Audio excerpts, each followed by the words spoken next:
Շնորհակալություն, տիկնայք եւ պարոնայք, ինչ իմացանք մենք կառավարության ծրագրի քննարկումներից։ Իմացանք, որ ծրագրի տերը եւ պատասխանատուն ոչ թե կառավարությունն է, իդեմս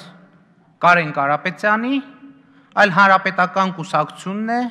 Հայ հեղափոխական դաշնակցությունն է եւ հանրապետականը հիմնականով կուսակցության ղեկավար Սերժ Սարգսյանի գլխավորությամբ։ Սա առաջին արձանագրումը։ Երկրորդը, մեզ անդադ հարցնում են, ասում են, օրինակ, ինչի եք դեմ քվեարկում այսպիսի փաստաթղթերին, դուք օրինակ դեմ եք, որ մարդիկ լավ ապրեն, կենսաթոշակն ու աշխատավարձը բարձրանան։ Սա էլ երկրորդ շեշտադրում արձանագրումը։ Եվ ինչպես նախկինում բազմիցս, առնվազն այս դահլիճում իմ ներկայությամբ 3 անգամ հանրապետական խմբակցության ներկայացուցիչները բռունցք ճոճելով ասում են, մենք դատապարտված ենք այս այո հավակնոտ ծրագիրը իրականացնել։ Շատ լավ, այս 3 արձանագրենք եւ հիմա վերլուծենք իրավիճակը, դիտելով 2012 թվականին ընդունված նույն կառավարության հնգամյա ծրագիրը 2012-17 թվականին։ Եվ տեսնենք այդ ծրագրում ինչ կոնկրետ չափելի կետեր կան եւ այդ կետերը այսօր ինչ վիճակում են։ Օրինակ 12-17 թվի հանրապետականի եւ Սերժ Սարգսյանի ծրագրում, կառավարության ծրագրում գրված է. կրթությունը հասանելի դարձնելու նպատակով անվճար կրթություն է ապահովելու սոցիալապես անապահով խավերի համար ներառյալ բարձրագույն կրթությունը։ Ինչպես ասում են, թանել չէ փրթած մածուն։ Հիմա Կարեն Ավագյանն ասում է, հա, եկել ենք այդ շեմի մոտեցել ենք եւ հանձնարարվել է, որ լավ թե լավ ուսանող, ոչ մի ուսանող, լավ ուսանող ուսման վարձի պատճառով դուրս չմնա։ Լավ ուսանողն էլ որն է, որ գերազանցի կա, այո, կարա լինի գերազանց, բայց դա բավարար չի։ Կարևորը նա է, որ նա լինի հանրապետական կուսակցության համակիր եւ ընտրություններում իմիջայլոց հանրապետականի մայկեն հագնի ու տնետուն ընկնի։ Սա շատ կարևոր նախապայման է լավ ուսանող դիտվելու համար։ Հաջորդը 12 թվի ծրագրից յուրաքանչյուր առաջին դասարանի աշակերտին անվճար տրամադրվելու է համակարգիչ։ Նախորդ 5 տարիներին ես այս դահլիճում մի քանի անգամ այս հարցը բարձրացրել եմ։ 13-14 թվականին, երբ որ բարձրացրի, այդ ժամանակ կրթության նախարար Արմեն Նաշոտյանն ասում էր, դե դա մինչև 17 թիվը պետք է իրագործենք։ Հիմա 13 թիվն է, դեռ ժամանակ կա, հետո 14-ը, դեռ ժամանակ կա, հետո 15-ը, դեռ ժամանակ կա, հիմա այս նոր ծրագրից այդ կետը արդեն չկա։ Այս իրավիճակն էլ ինձ հիշեցնում այն պերաշկիի մասին հայտնի անեկդոտը, որ մեկը գրում է մսով պերաշկի է առնում,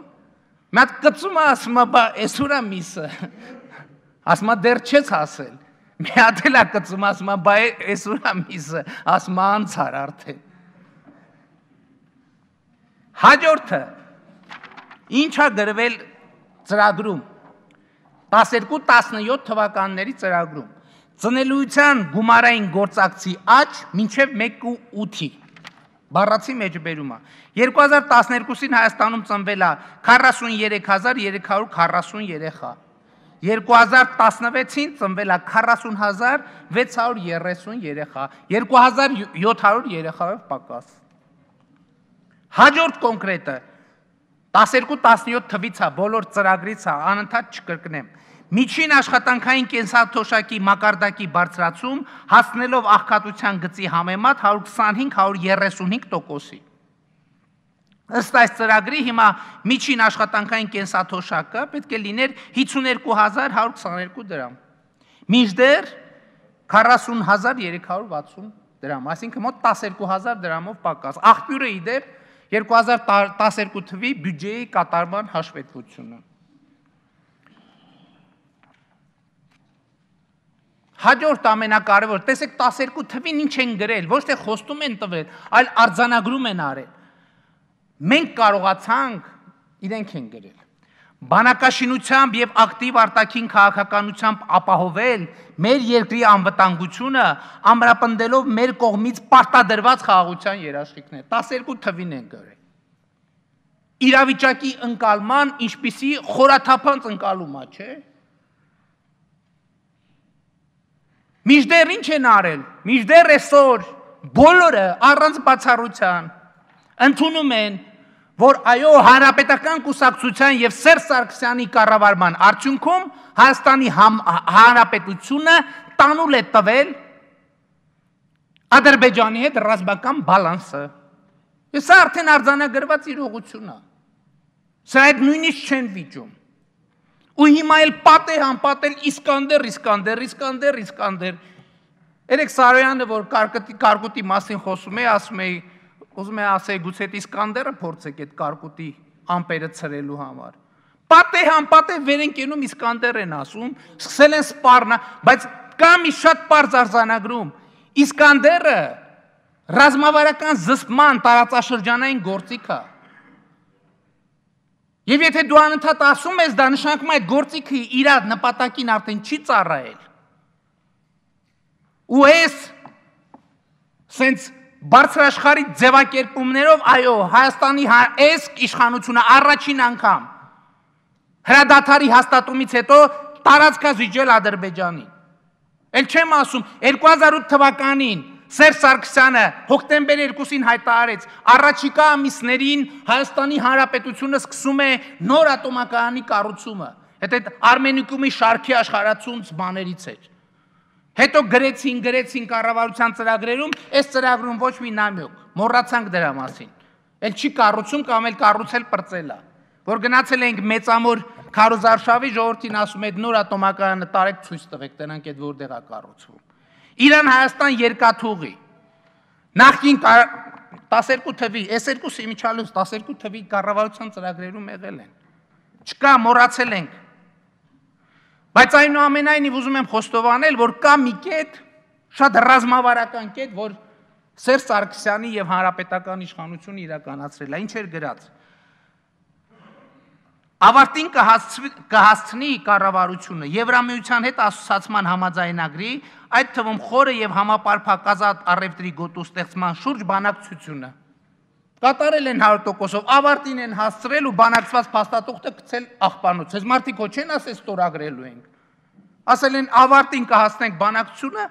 ավարտին են հասցրել բանակցությունը։ Այս է ամբողջ իրականությունը։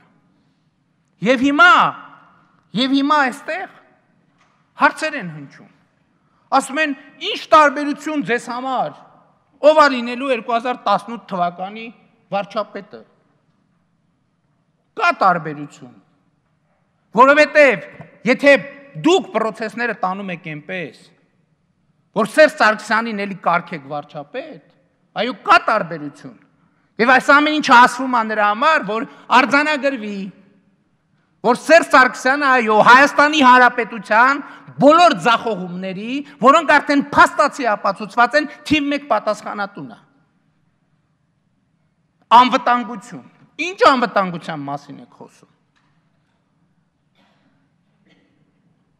Ամեն շաբաթ զոհերի, հեկտար տարածքները կորցնելու, հանկարծ չփորձեք նախկին պաշտոնյաների վրա գցել։ Այդ որ տանում եք խրամատները, կանսերվի կոկոշները շարում, այդ ով է այդ կանսերվի կոկոշների գերագույն գլխավոր հրամանատարը, ես էի։ Այդ որ հիմա ասում եք, որ առաջնագիծը կահավորվել է, ինչով է կահավորվել։ Մարդկանց նվիրատվություններով։ Եվ այդ նվիրատվությունների 70-ից 90%-ը արվել է Հայաստանի պետական համակարգի պաշտոնյաների աշխատավարձերը պահելով։ Եկեք այն հատուկ հաշվեհարբարի մոտավորապես 5 միլիարդի նվիրատվություն է արվել։ 5 միլիարդի նվիրատվություն։ Այդ 5 միլիարդի նվիրատվություն եկեք տենանք, քանի պատերազմի օրերին, քանի տոկոսն է արել Սփյուռքը։ Չնչին տոկոսը, շատ փոքր տոկոսը։ Սա ինչ է նշանակում, սա նշանակում է, որ այս իշխանությունը ընդհանրապես սպառել է վստահության բոլոր ռեսուրսները եւ անձամբ Սերժ Սարգսյանը։ Եվ նա է պատասխանատու, այո, բա ինչ պետք է ասեք, վստահության քվե եք ստացել։ Բացահայտեք նաեւ գինը այդ վստահության քվեի։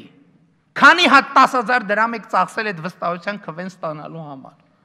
Մի հատ էլ ակնարկում են, ասում են մենք մինչև 2040 թիվը տեսլական, այդ ուզում եք ասեք, որ մինչև 2040 թիվը Սերժ Սարգսյանը Հայաստանում իշխանության ղեկին լինելու։ Ըստ էության, բայց այս իրավիճակում ես ուզում եմ շատ պարզ արձանագրել, որ էլի ու էլի, այո, պրոցեսները տարվում են այնպես, որ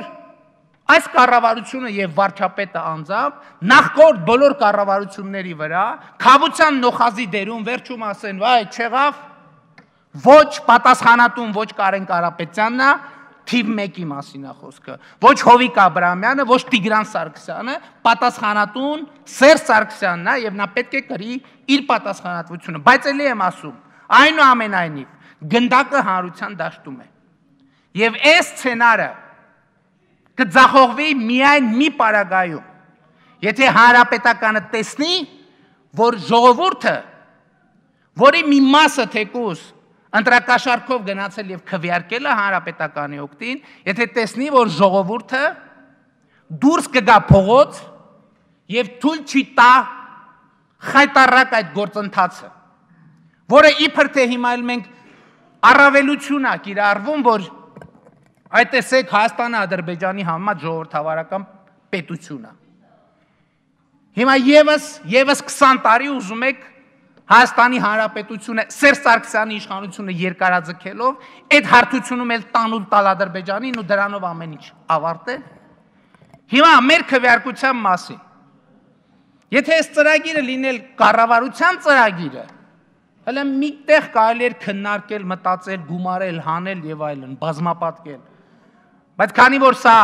հանրապետական կուսակցության եւ Սերժ Սարգսյանի ծրագիրն է առաջին հերթին, մենք միանշանակորեն եւ աներկբա դեմ ենք քվեարկելու։ Շնորհակալություն։